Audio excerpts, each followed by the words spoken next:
श्री शिवाय नमस्तुभ्यम। हर हर महादेव। इस चैनल पर हम आपको गुरुजी पंडित प्रदीप मिश्रा जी के द्वारा बताए गए उपाय आसान भाषा में समझाने का प्रयास करते हैं। इसी श्रृंखला में 16 जनवरी 2025 दिन है गुरुवार का, तिथि है माघ कृष्ण तृतीया की।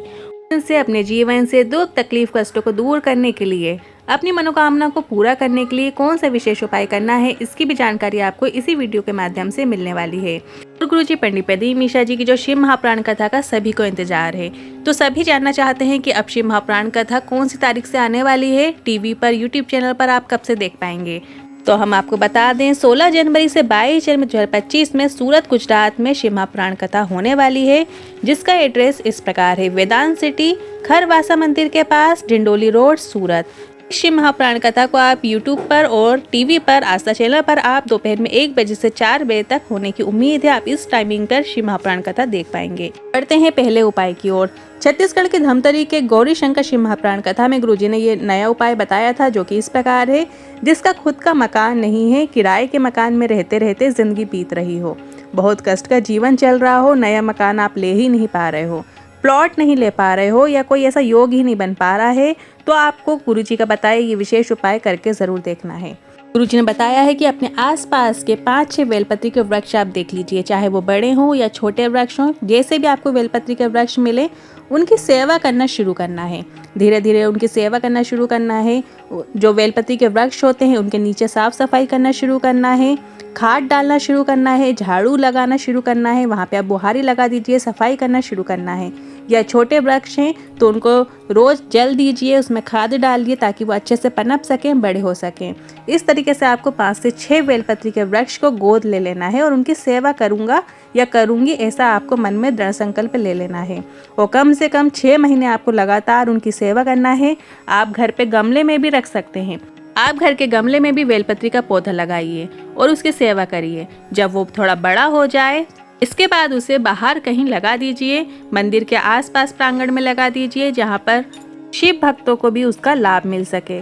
इस तरीके से 5 से 6 बेलपत्री के वृक्ष को आपको गोद ले लेना है और उसकी सेवा करना है।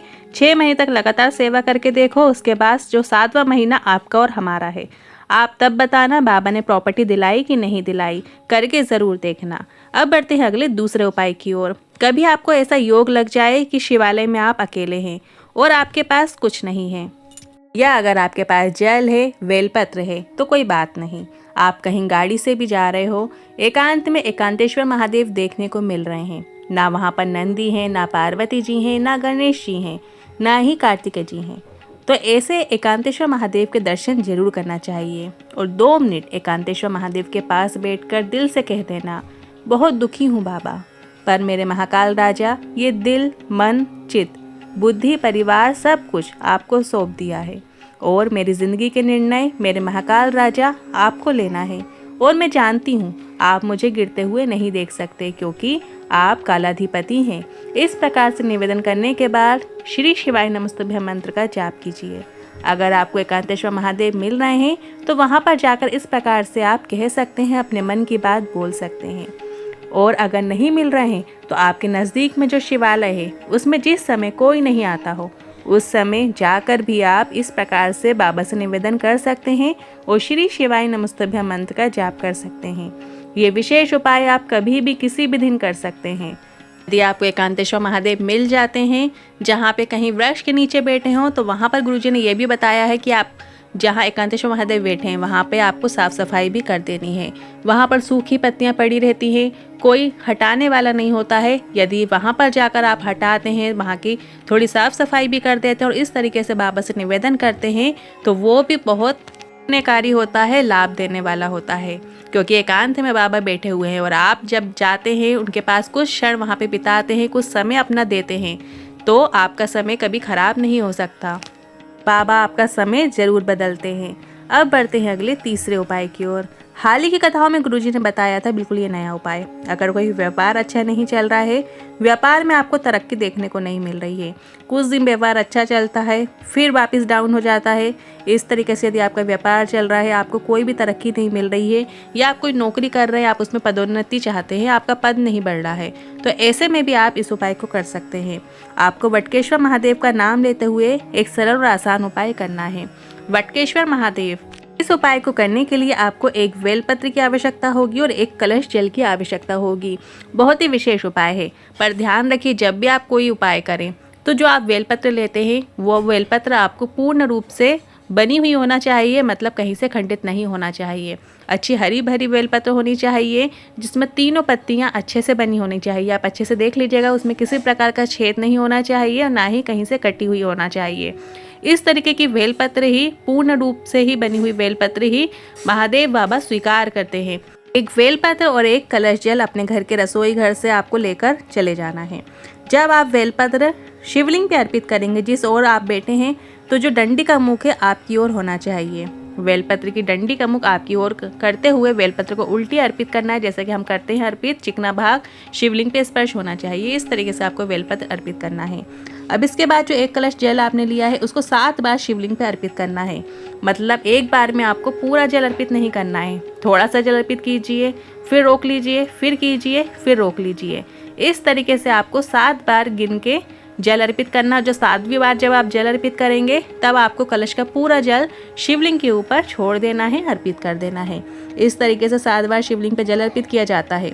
और जब आप जल अर्पित करेंगे तब आपको वटकेश्वर महादेव का नाम लेते हुए अपनी मन की बात बोलते जाना है और शिवलिंग पे जल चढ़ाते जाना है।